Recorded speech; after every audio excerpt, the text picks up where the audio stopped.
Hello, welcome to Jade Kind Gaming. My name is Adam, and today I am back with another of the actually building a world videos. When I was last working on actually building a world, I was discouraged as things did not go how I wanted. I did, through doing that video, find the motivation to resume working on that world and the map. And I'm back with how I got the world working how I wanted. This world building process was still, same as last video, the science-inspired process that I'd begun last time, and inspired by, or at times just following, tutorials from Artifexian's old playlist, another YouTube channel, the fantasy maps and plate tectonics videos, atmospheric circulation, ocean currents, and parts 1 and 2 of how to design realistic climates. Additional notes on sources of information. I also used lots of stuff on Wikipedia and some Britannica websites. So, getting started, I didn't start from scratch. I picked up from this point from the last video, as I did still like some of the continent shapes that I'd had. I removed the islands and the continent that I didn't like so much to get myself back to a better starting point. And then I came up with a concept for how I would move the continents and create a new continent on this view of the map, upper right portion, with a specific gulf around the 30-degree north of the equator line, that would get me the climates that I want. So I came at it knowing what I knew before and able to design things as they were. And of course moved the island that was in the top right over left, because I did like that shape. I added the one that was in the middle down below it. And I just kind of am going to adjust the crescent, part of the lower continent. So I drew out the new island, the new landmass, to get an idea for detail, along with some continental movement to make sure that I would get the mountains and islands where I wanted. I then moved all the various islands around to the locations I decided I wanted them, and pasted in a scan of the drawing of the new continent. Drew in a rough idea of the tectonic plates. And next I cleaned up the map, nicely drawing all the continents, tectonic plates, and the directions the plates are generally moving. Let's see.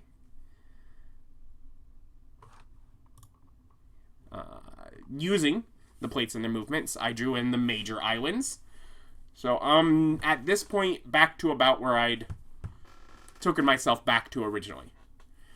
So I'm now basically redoing all stuff with the new design. And so I have a Robinson projection just of the silhouette of the landmasses of Amotra, the world that I have here.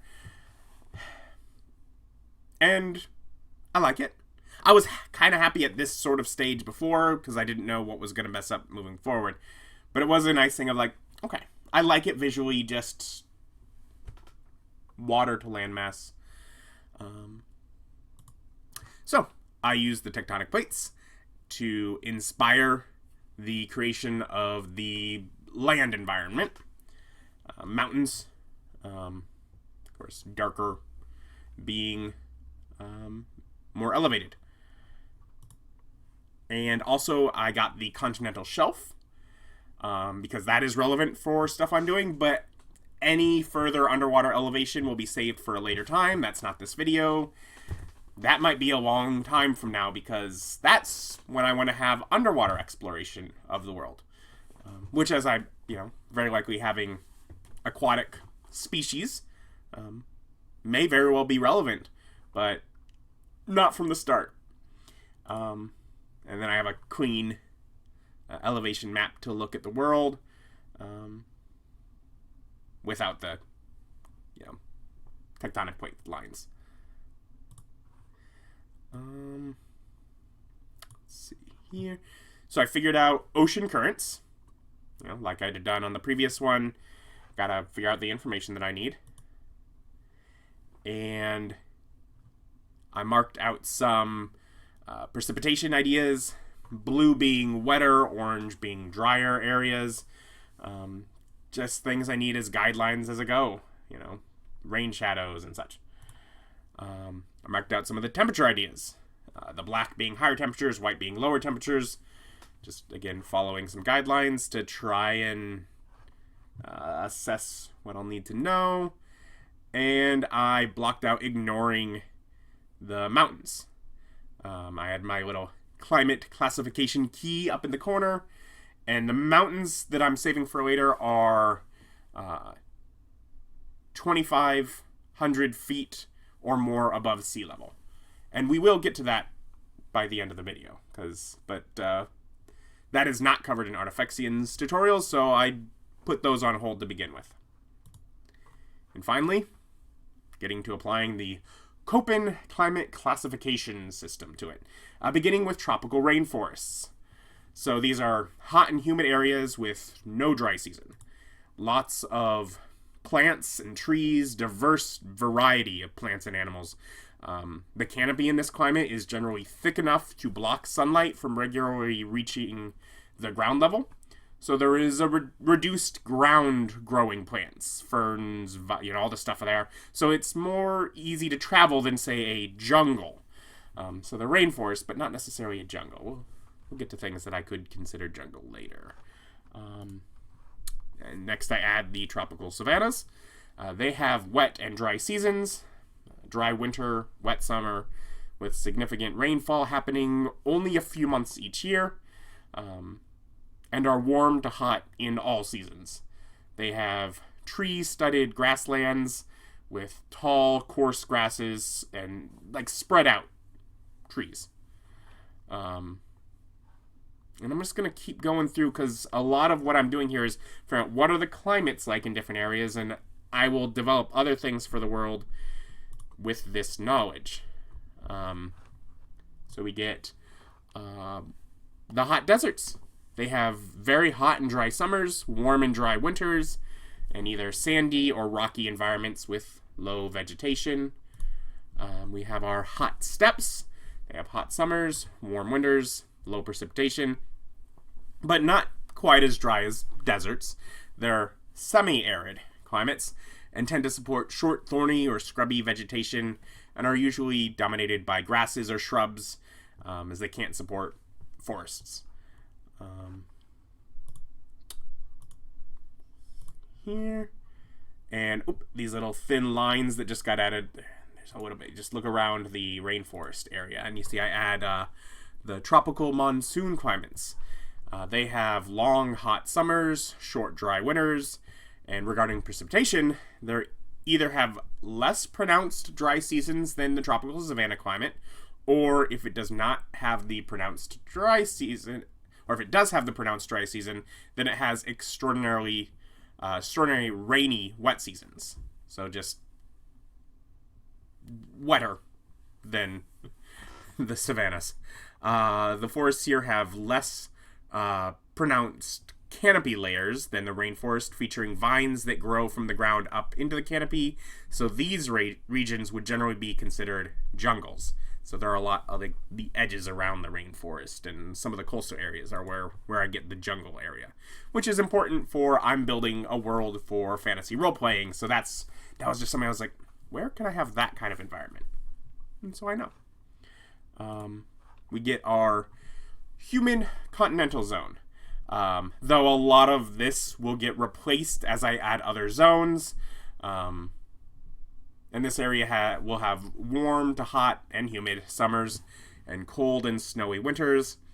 A variety of forests in this climate zone. It can feature temperate woodlands, temperate grasslands, temperate deciduous or evergreen forests, coniferous forests, and coniferous swamps. Lots of stuff. Then the subarctic continental, which will also be reduced with some future zones. And this area will have long, cold, and often very cold winters and short, warm to cool summers. They have the taiga and boreal forests, which are mostly limited to conifer trees.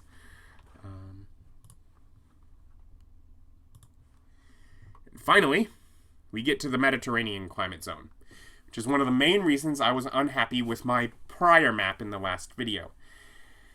This area has dry, warm to hot summers and wet, mild to cool winters.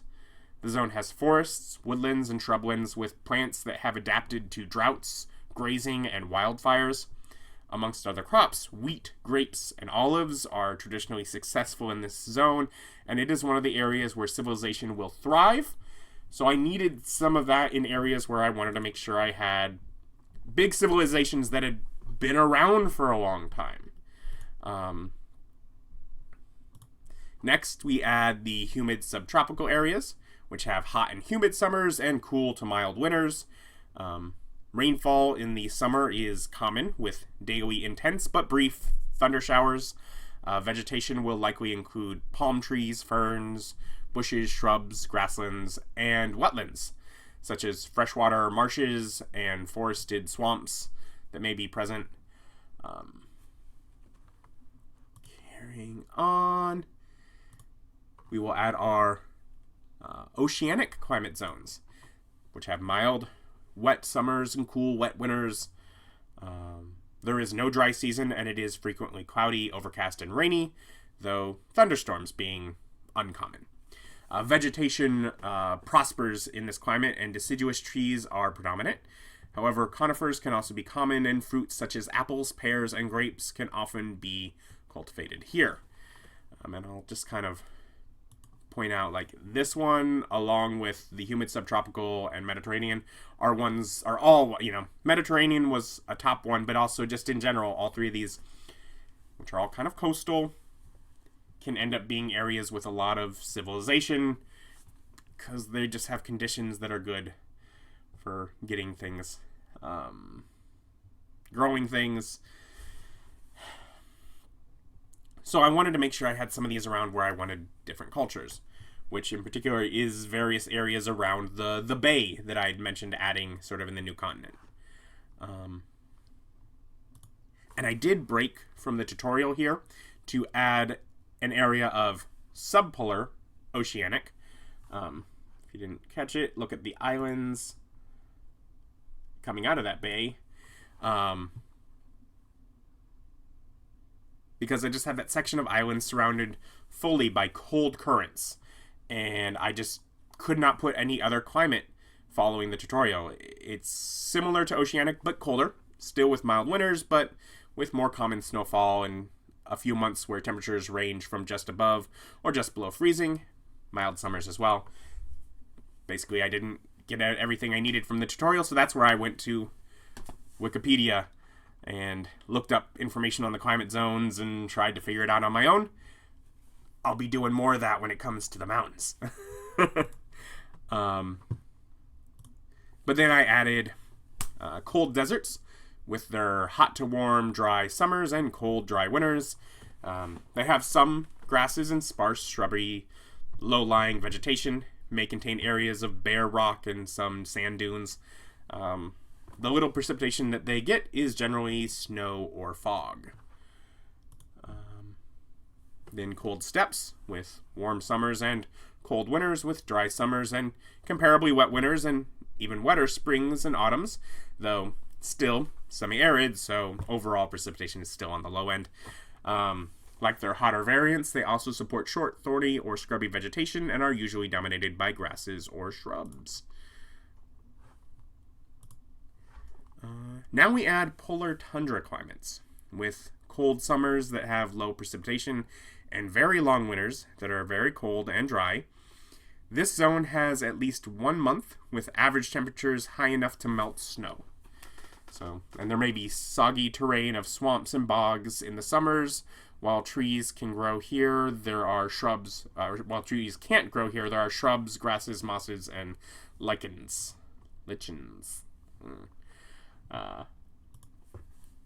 And I finished the Artifexian tutorial with polar ice caps. Temperatures here are very cold all year, basically never rising above freezing, and with dry winters and low precipitation in the summer. Permanent snow and ice exists across the area, and some mosses and lichens are the only vegetation that can live here at all. I'm not, however, done.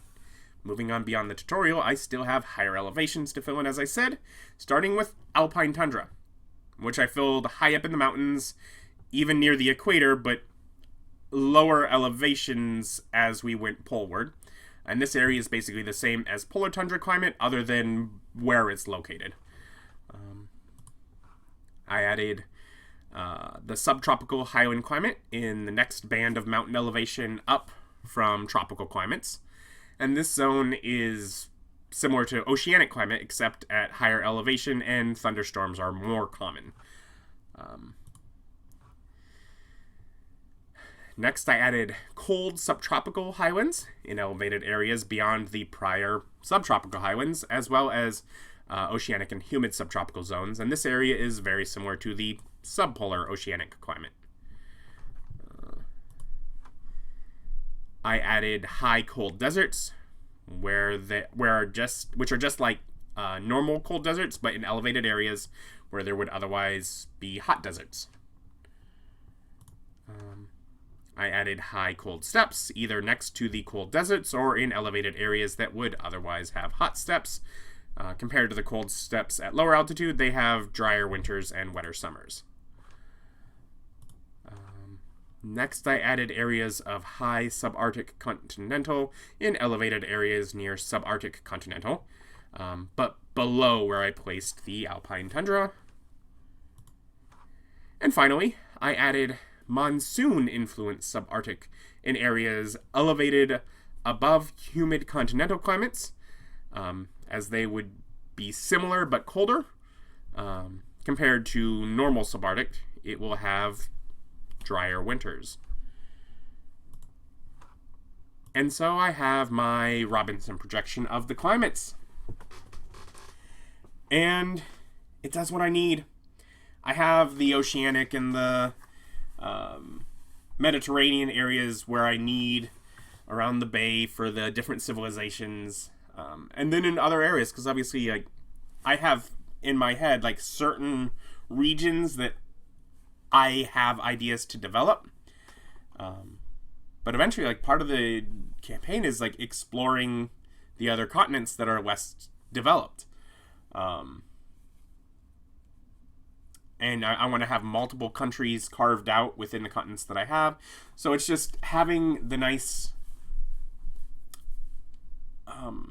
options that I do. Getting the different climates where I feel like, moving beyond this video, placing eventually rivers, cities, national borders, whatever. As I do all that, I have the climates that I need. And using program G-plates, which I learned about again through Artifexian, big shout out to him with just the concept of scientifically building a world. I am able to take my map and look at it in 3D. Obviously any projection that we have is going to distort things. Some obvious things to note, like I will have, sheets of ice up here at the pole, and probably some that extend beyond the landmass down here in the South Pole as well. But that is not part of what I'm doing in this video. This video is the land masses and their climates that I'll explore more as I have to develop things for needing to explore in that area. Because I guess the concept behind this video, behind this part of the world building scientifically, is it's the stuff that I need to do globally. It's the stuff that I felt like, okay, I have to look at the entire globe and figure out where these areas are. And then, moving forward, I will be able to zoom in on a specific region and just develop it locally. But yeah, so it's going to take some time just to look at some of the things here. Got that southern, like the southern landmass, it very much like, because it's just a strip at the bottom of the map, but some of the original like designs for where the plates and stuff was built also with help of using this this program, so that it can also be smoothed out and make sure things look okay. So it's intentional.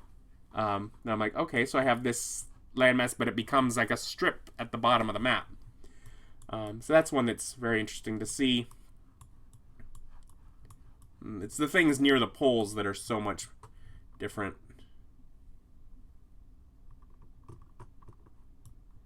We have this sort of whole stream of islands down here.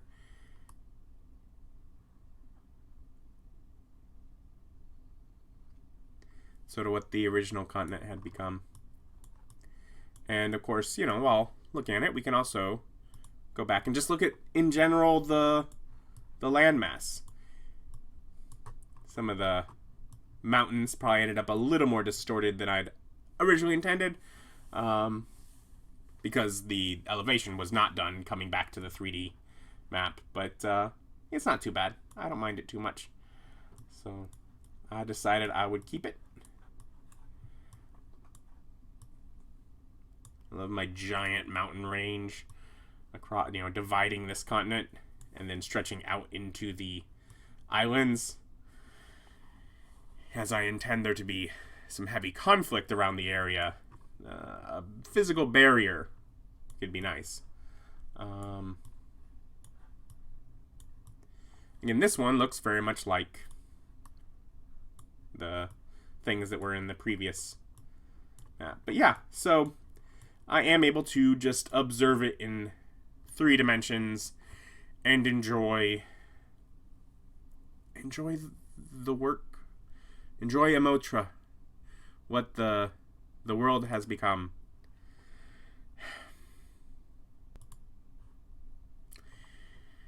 And so, you can get back to a Robinson projection, just looking at the map.